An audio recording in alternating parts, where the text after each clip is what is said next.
A primeira pregunta sería como e por que decidiu dedicarse á profesión de actor e como recorda as súas primeiras actuacións? Pois, mira, a verdad que eh, eu decidino, pero decidino tamén porque houve xente ao meu alrededor que consideraba que eu podía ter aptitudes para isto, porque eu daquela non había ningún actor en Noia, que é de onde son eu, non tiña referencias, non sabía ni siquiera que era un oficio, pero houve un curso de interpretación ao cal me apuntei, pero como me podría apuntar a onde, que sei, de calceta, en Noia que se fixo por un colectivo audiovisual. E o mestre, que era un actor maravilloso que se chama Xosé Manuel Esperante, é un pouco o gran culpable de que eu sexa actor, porque a partir daquela experiencia, pois el me picaba un pouco para que probase máis, para que xogase máis, e fixémonos moi amigos, e despois de seguimos en contacto co tempo, entonces el me chamaba, quería que eu estuvera nun grupo de teatro aficionado, que el dirixía, pouco a pouco, moi pouco a pouco, sempre con el como referente, fun dedicándome a isto ata que me empecé a dar conta que era un oficio que necesitaba estudiar moito, abandonei todo e me vin para Madrid para estudiar. E as primeiras actuacións que foron en Noia antes de Noia, Coruña, bueno, fui por todo por aí, xusto o verán antes de virme para Madrid, recordoas que casi sempre pensaba o mesmo, era eh, que me mandou meterme nesto porque estaba moi nervioso, así que era un pouco así. Despois de comezar en Galicia, dá o salto a Madrid, en series populares como Velvet, pero tamén fai teatro ou cine, curtas e longas. En que medio está máis cómodo e por qué? Non hai ningún medio no que me sinta máis cómodo. Tampouco son dos que pensa que ao final depende como traballes, non? Pero, a ver, a resposta, a mí me gusta moito as tres, teatro, cine e tele. Cando teño moita tele, na miña vida intento que haxa algún proxecto de teatro que me guste ou que apareza algo de cine. Se teño moitas pelis seguidas, pois intento voltar un pouco as outras dúas, porque non teño ningún tipo de preferencia, síntome moi cómodo nas tres e necesito as tres. Epa. Vale. O éxito rotundo chégalle con Fariña, na que ten un papel protagonista de Sito Mañanco. A nosa sección do xornal céntrase no narcotráfico, o tema principal da serie. Como foi a preparación dun personaxe complexo, como narco cambadés, e que lle foi máis difícil a hora de meterse nos seus pantalóns de perna ancha? Pois, a ver, son moitas cousas moi difíciles para un personaxe como de Sito.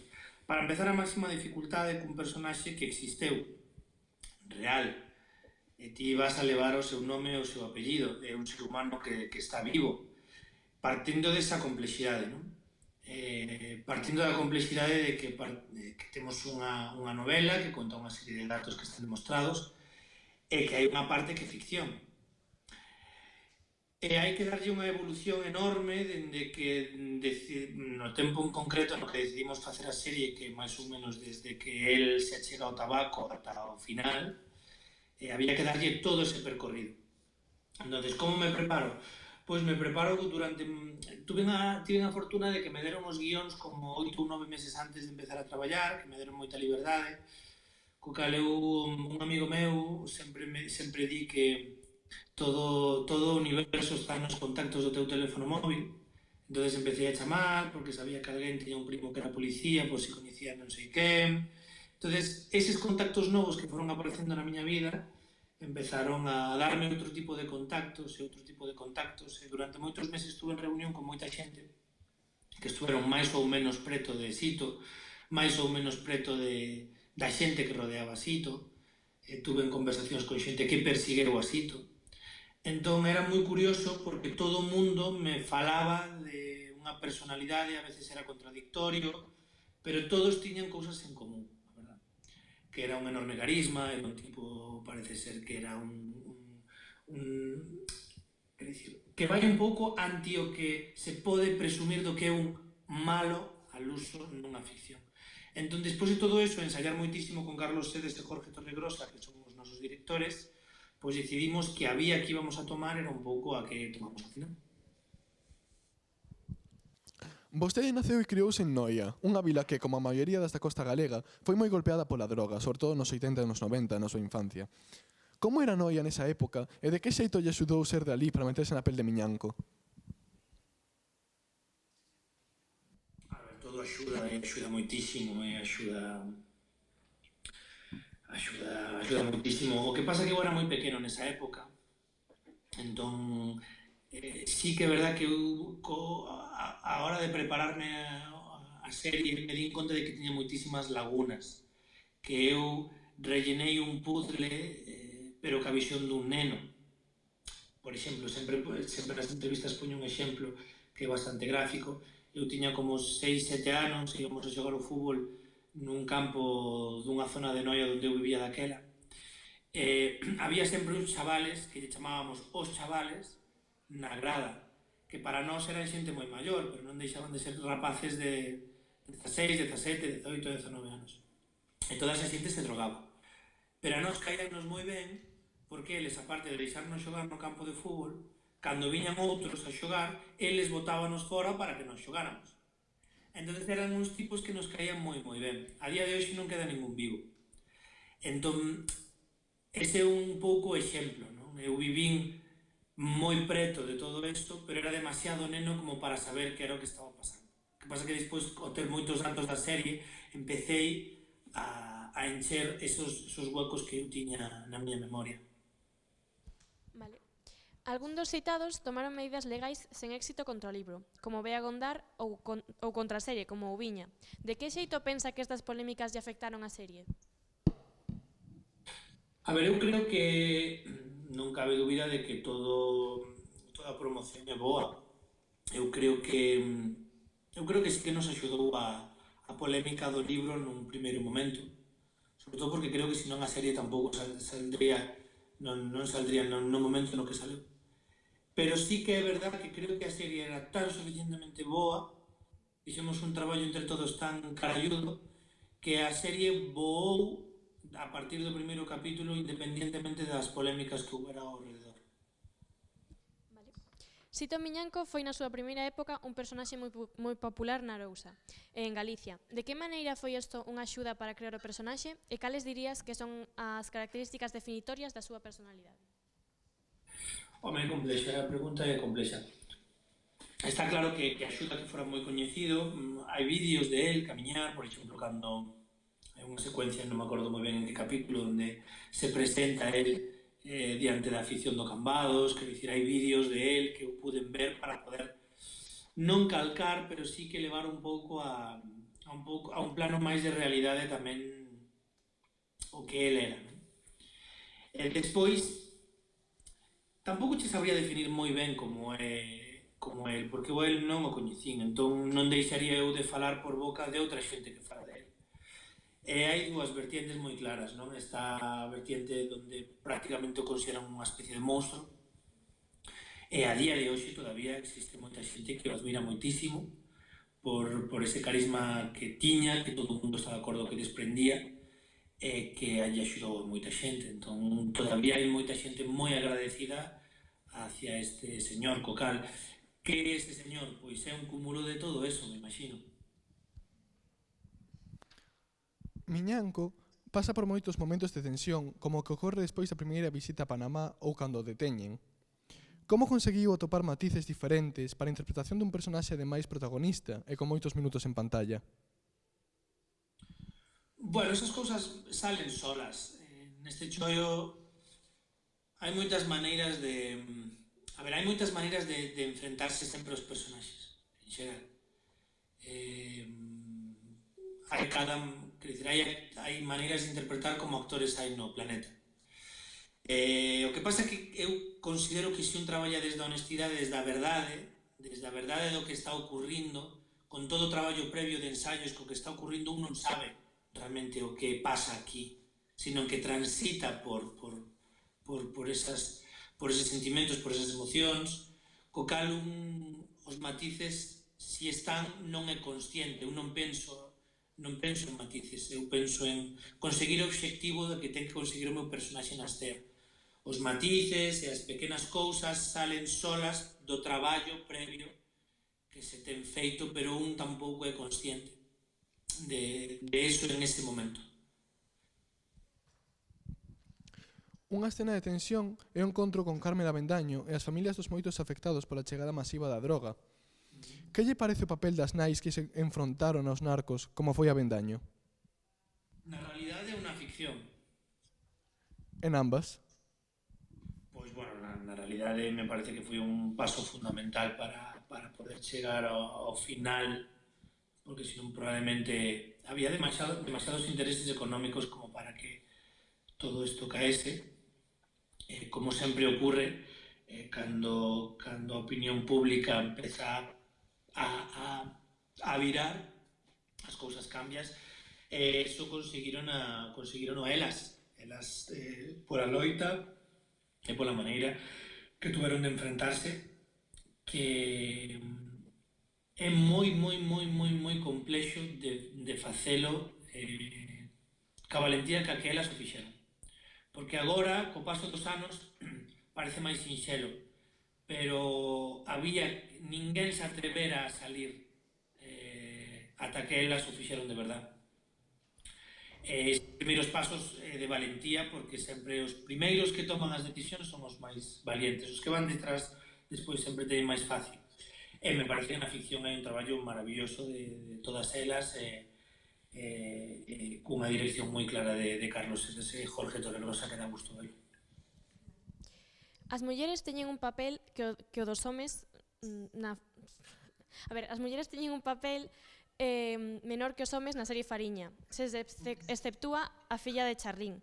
Na segunda parte, ou cando non lle queda outra, que substituir os homes fuxidos. Por que cree que é así? Porque a realidade foi así. Quero dicir, o debate poderíamos falar durante horas sobre o debate da figura da muller neste oficio noso, nesta industria. O que pasa que ese debate nunha serie como Fariña non ten cabida, porque nos estamos contando unha historia real.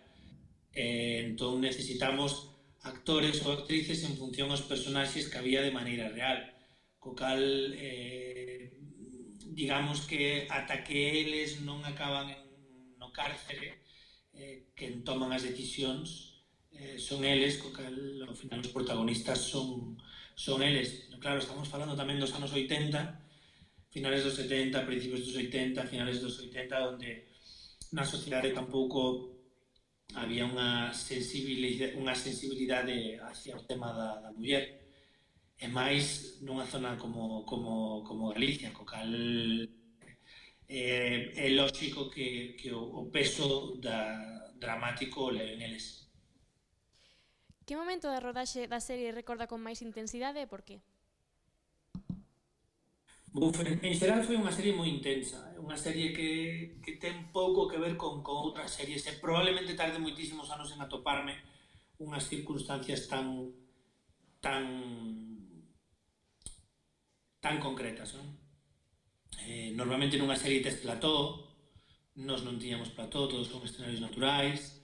Hai unha serie de cousas que fan que Fariña sexa unha serie especial. Pero se me teño que quedar con algo, que é difícil quedarse con algo, quédome coas secuencias foi o primeiro que rodamos prácticamente a primeira semana de rodar coas lanchas. A mí me deron clases, eu son fillo de mariñeiro, a mí me deron clases para poder pilotar unha lancha a toda velocidade. Gústame en xeral a velocidade, co cal se me dou bastante ben, entón que pechen parte dunha ría para nós cunha lancha que vai moi rápido, de noite, entre bateas, de repente empeza a chover, ti estás ali no medio e dis, Dios mío, que maravilla, sabes? E por encima me pagan. Hai unha cousa que eso foi... Este chollo a veces ten cousas así, sabes? Como que trascende máis alá do propio oficio, e creo que esa semana en Cabo de Cruz foi moi especial para todos. Además era o inicio, estábamos moi nerviosos, era unha maneira diferente de facer a serie, co cal estábamos todos arriesgando moito, cada un no noso campo. esas semanas de incertidumbre, de nervios, tamén agora co paso do tempo vexo que era algo moi bonito.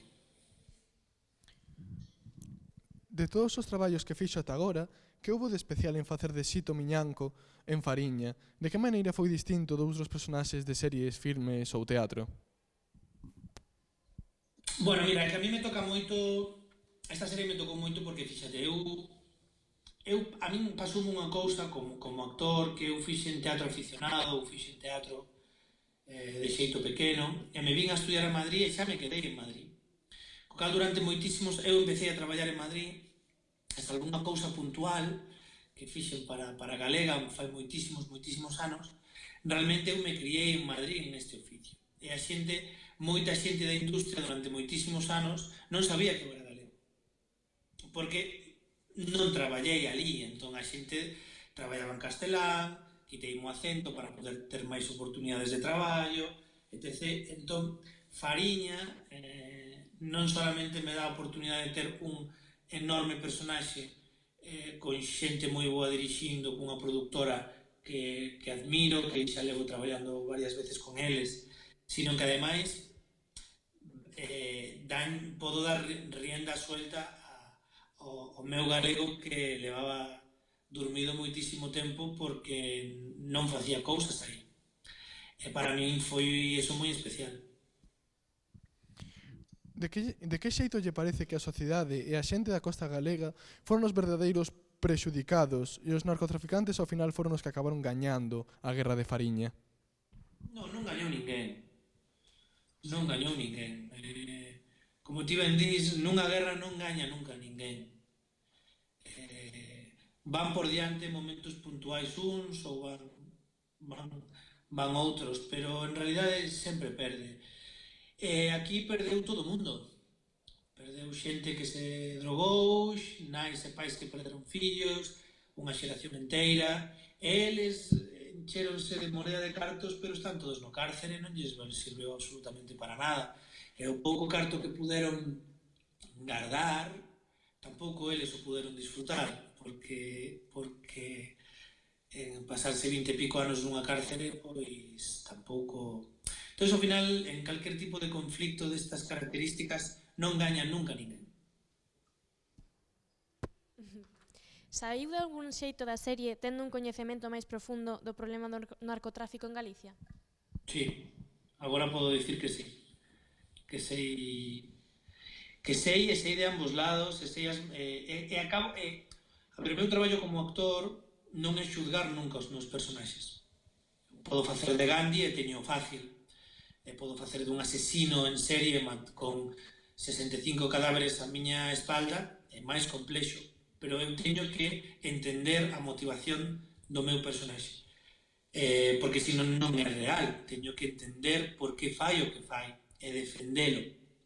Neste caso, eu, como intérprete da parte dos narcos, este foi o meu traballo con eles. E creo que cheguei a comprendelos tamén. Entón, ao final creo que teño unha radiografía bastante extensa de ambas partes de que sucedeu e cales foron as motivacións de cada un. Narcos ou Gomorra inician unha corrente na que se pode incluir Fariña. Os das series tamén aman e sofren. Que pensa das persoas que din que hai que ter cuidado e non converter a xente como Miñanco en Robin Hoods a galega? Home, mira, a min o que máis interesante me parece é que cando contas unha historia lle deixes ao espectador que saque as súas propias conclusións. Nos contamos, neste caso, o que ocorreu. Supoño que moita xente pode chegar a pensar que é un Robin Hood durante X capítulos, pero a realidade é que ao final non o foi. Non o foi para os demais, non foi positivo nin para si mesmo, nin para a súa familia, nin para a xente que o rodeaba. Co cal, creo que, ao final, a ficción é a ficción. E creo que o único que hai que facer é ser honesto co que un está contando para contalo da mellor maneira posible e non intentar dulcificar nin levar ao espectador a ningún tipo de... a pornografiar ou a collelo da man para dicir ti vas a sentir isto. Non, o espectador é un ser inteligente que sabe o que lle gusta e o que non lle gusta e sacar as súas propias conclusións ao rematar. Quer dicir, se alguén saca algo positivo dunha personalidade como esa, pois terase que facelo mirar, a verdade. Vale, xa para rematar, cales son as leccións que deberíamos sacar aos adolescentes dunha serie como Fariña e da historia de alguén como Sito Miñanco? Pois mira, as cousas fáciles, pero isto xa é de bellouco, este comentario me parece a mí. Creo que ao final hai unha frase moi chula que dicimos aí que é a vaquiña polo que vale, non? Esta cousa de as cousas costan e as cousas fáciles non suelen perdurar. Está claro que a droga é unha cousa que non leva a ninguna parte, nin consumila, nin permitir que a consuman ao lado, nin siquiera de ocio, que moitas veces entre os adolescentes tamén está como hipernormalizado o tema das drogas blandas, e non leva a ningún lado. É un placebo extraño que pode chegar a ter consecuencias devastadoras para máis adiante, non? Así que eu creo que, pois, por unha parte, o tema da droga, evidentemente, non leva a ningún lado, que o carto fácil, ou a maneira de conseguir o carto fácil, ao final acaba che estallando na cara, porque o único que compensa é o esforzo, realmente estar cos pés na terra, saber o que costan as cousas, traballar por conseguir as cousas e sentirse ter a dignidade de saber que consigue as cousas desde un lado honesto ou desde un lado honrado, non? Tamén para plantarlle cara, non? Vos sodes o futuro, sodes os que tedes que plantar cara aos problemas do futuro, das corruptelas, a maneira chunga de facer as cousas, de velas, e creo que unha serie así pois pode inspirar en algún lugar a maneira de facer as cousas desde un lado, non digo correcto, porque o lado correcto sempre é unha cousa como depende do baremo de cada un, pero si desde un lado honesto, eso desde logo. Pois ata aquí a entrevista, moitas gracias e xa está.